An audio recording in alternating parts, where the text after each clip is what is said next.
What's the meaning of life? Not in the what's your sign kind of way, or the late-night dorm room debates. I mean the kind of question that sneaks up on you while you're brushing your teeth, or staring out a window wondering why nothing feels as satisfying as it should. The kind that hits not when you're down, but weirdly, when everything seems fine. Because here's the twist. The people who most often ask these questions are not the ones who've lost everything. They're the ones who have it all. That was Leo Tolstoy, author of War and Peace, literary titan, a man whose name is still whispered reverently by professors, novelists, and exhausted literature students all over the world. He had wealth, fame, a sprawling estate, a big family, and the kind of legacy most writers would happily sell their spleen for. By all external measures, he'd made it, really made it. And then one day, he came undone. At the age of 50, right when the world expected him to relax into his role as an elder genius, Tolstoy quietly fell into an existential abyss. He wasn't depressed because life was hard. Life, for him, was cushioned and comfortable. But that was the problem. He'd reached the mountaintop and found fog. No revelation, no deep peace, just more questions. He wrote, "Is there any meaning in my life that the inevitable death awaiting me does not destroy?" That question haunted him. Picture it. You've written the greatest novel in Russian history. You've inspired generations. You've outlived your critics. And still, you're standing in your own garden, wondering if anything you did actually mattered. That wasn't just Tolstoy's fear, it was his daily reality. He called it a spiritual illness, and the symptoms weren't melodramatic or cinematic. They were subtle. He stopped wanting to write. He stopped feeling joy. His walks, once invigorating, turned into quiet spirals of dread. His family noticed, his servants noticed, but no one really understood. Because how do you explain to people that the applause of the world has become deafening and empty? This isn't ancient history, it's alarmingly modern. We see it today in influencers, entrepreneurs, even YouTubers who hit 1 million subscribers and then say, "Now what?" People who spend years chasing visibility only to discover that external validation doesn't plug internal emptiness. Tolstoy's crisis wasn't unique, but the way he confronted it was. He didn't numb out. He didn't distract himself with endless entertainment or productivity hacks. Instead, he stared directly at the abyss and said, "Let's talk." That's where his story begins. Tolstoy had always been skeptical. As a child, he distrusted organized religion. As a young man, he rejected doctrine, preferring experience over belief. In his 20s and 30s, he indulged in what we'd now call lifestyle maximalism. Travel, women, luxury, ego-driven success. You could say he was the original treat-yourself advocate. Except back then, the treat wasn't boba tea. It was Parisian nightlife and philosophical debates with men in monocles. But even then, something was missing. The older he got, the more glaring the emptiness became. You know that feeling when you finish a huge project and instead of satisfaction, you feel this awkward vacuum? That was Tolstoy's entire life. He described it as a stoppage of life, as if the machinery of his being had just jammed. So like many of us, he turned to books. He read the Greeks, dived into Schopenhauer's brutal realism, scanned through science, atheism, theology, rationalism. He tried to build a staircase out of logic that would lead him out of the pit. And for a while it helped, until it didn't. He realized that while these philosophies could explain the what and how of life, none could give him a satisfying why. They were like instruction manuals without a reason for owning the machine. He found himself spinning in circles, more informed, but no less hollow. That's when something shifted. One day, during another long walk on his estate, he noticed the peasants who worked his land. These weren't professors, they weren't philosophers, they were farmers, laborers, people with hard lives and rough hands. And yet, they smiled, they sang. They raised families, endured loss, got up every day with something that looked suspiciously like purpose. They didn't have Tolstoy's money, or acclaim, or existential dread, but they had something else: faith. Not necessarily in dogma or religious institutions, but in life itself. A quiet, lived belief that life had meaning, even if it couldn't be fully explained. And that realization hit Tolstoy harder than any book ever could. He started to ask, what if the people I once pitied actually understand life better than I do? What if the real answer isn't hidden in some library? What if it's walking barefoot through a field? That was the crack in his old worldview, the beginning of a new one.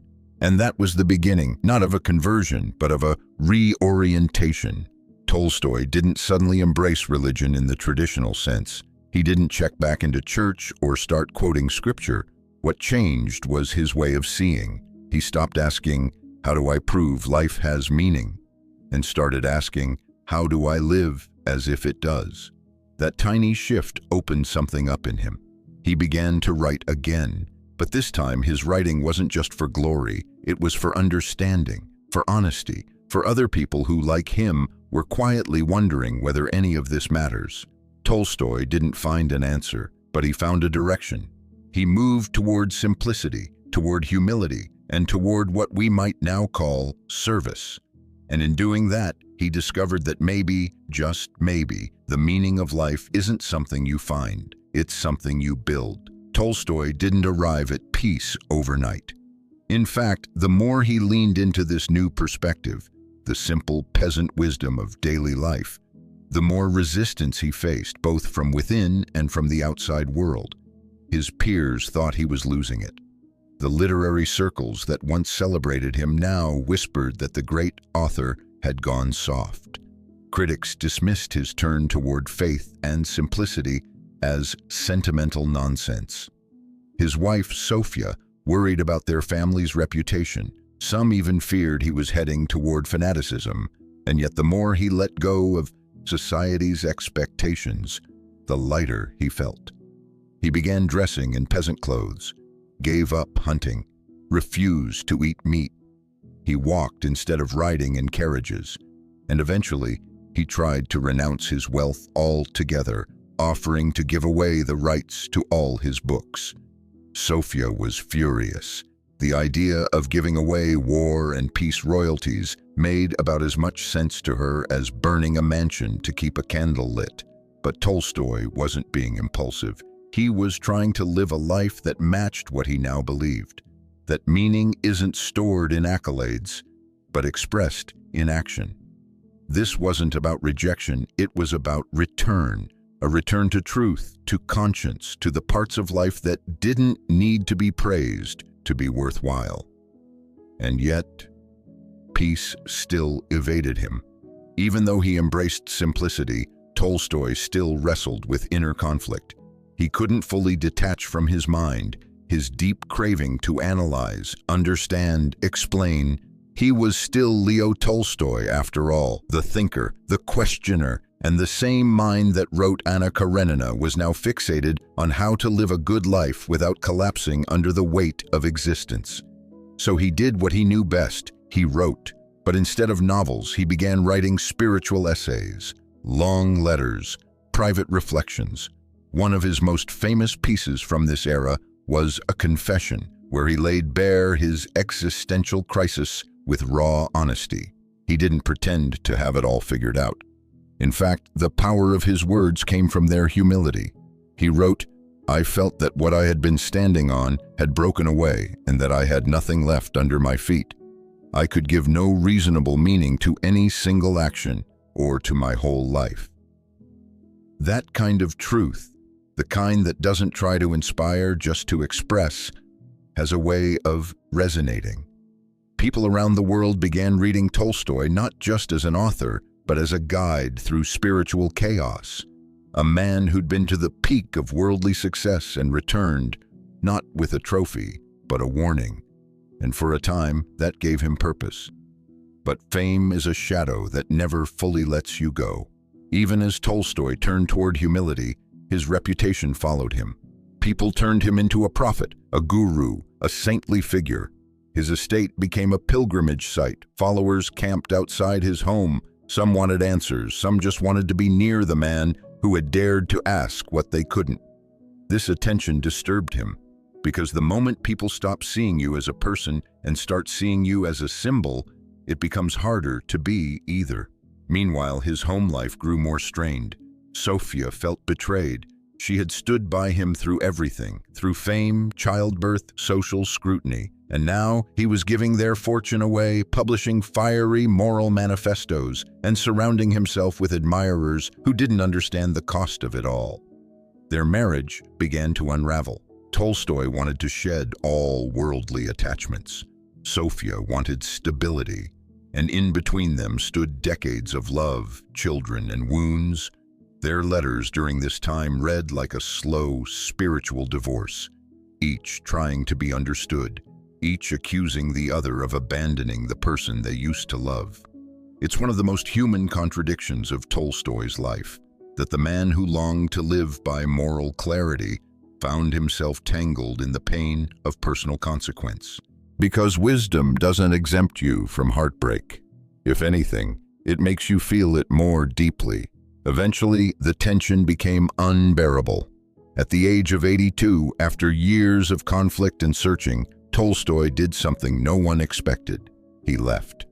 One early morning, without ceremony or farewell, he packed a small bag, left a note for Sophia, and slipped away from his estate. Accompanied by his doctor and his youngest daughter, he boarded a train headed south, toward quiet, toward obscurity, toward the kind of life he'd been writing about for years. But his health was already fragile. Winter was coming, and after days on the road, in a small railway station called Ostapovo, Tolstoy collapsed with pneumonia. There, surrounded not by his family, but by strangers, doctors, and reporters, Leo Tolstoy lay dying. The world found out almost instantly. Reporters swarmed the station, telegrams flew across continents, crowds gathered outside the building, holding their breath. Inside, the great author, the philosopher of meaning, the chronicler of war and peace, drifted between life and death. Some say he whispered final words. Others say he lay in silence, eyes fixed on the ceiling, as if scanning the horizon for something he'd never quite reached. What we do know is this: he died searching, not in despair, not in darkness, but in pursuit. He didn't find a perfect answer, but he asked the real questions, and he lived and died in a way that honored that pursuit. His life was not a straight line, it was a spiral, sometimes circling back, sometimes collapsing, but always moving toward something deeper than comfort, truth. And maybe that's what meaning really is. Not an answer you arrive at, but a direction you walk in, even when the path is unclear. Tolstoy's life doesn't give us a single solution. It gives us a map of what it means to search sincerely. He began as an idealist, became a celebrity, fell into despair, then clawed his way back, not with certainty, but with courage. And that journey, messy, painful, deeply human, is precisely why it matters. Because most of us won't get a neat, perfect answer either, but we do get the chance to live the question. And that's where the philosophy comes in.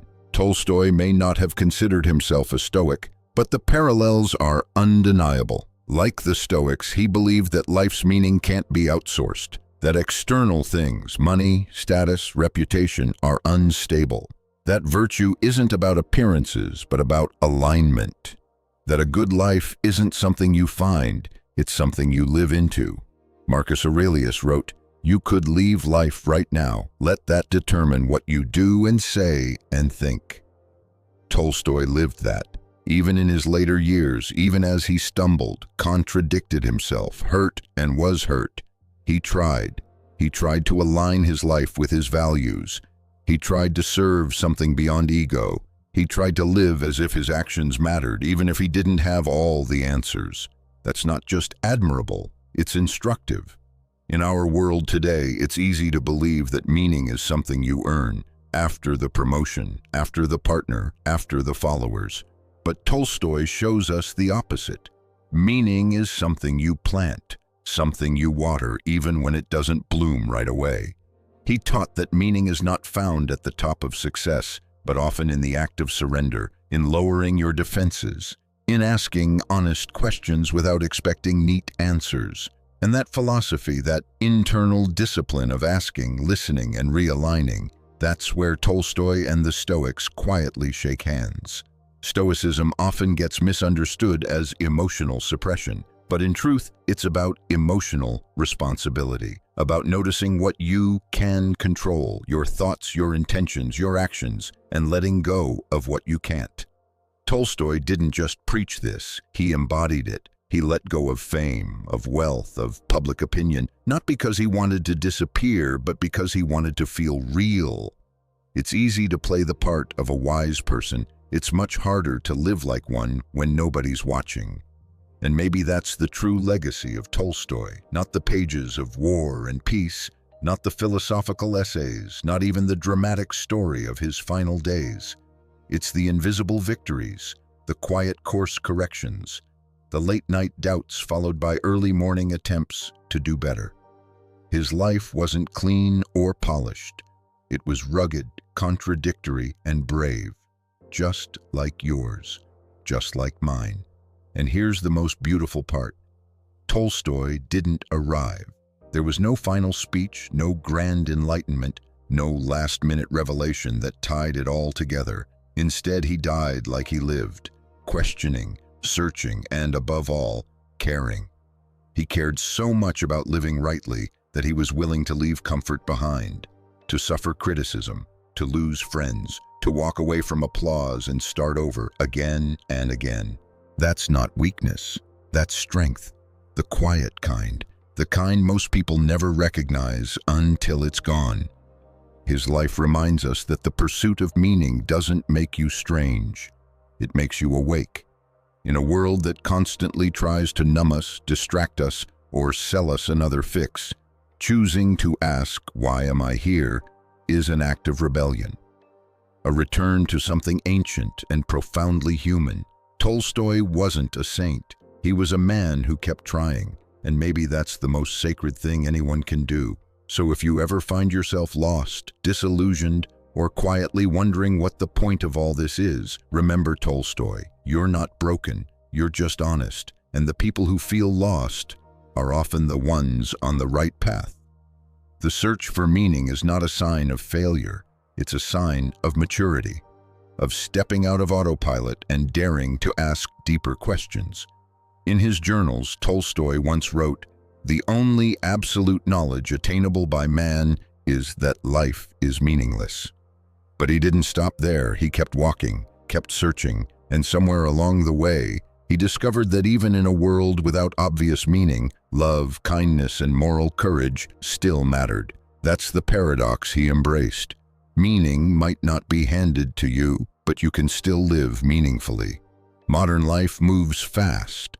We measure ourselves in productivity, in relevance, in metrics and milestones. But Tolstoy reminds us that some of the most important things can't be measured, they can only be lived. The quiet decision to forgive, the courage to be honest, the choice to pause, to reflect, to care when it would be easier not to.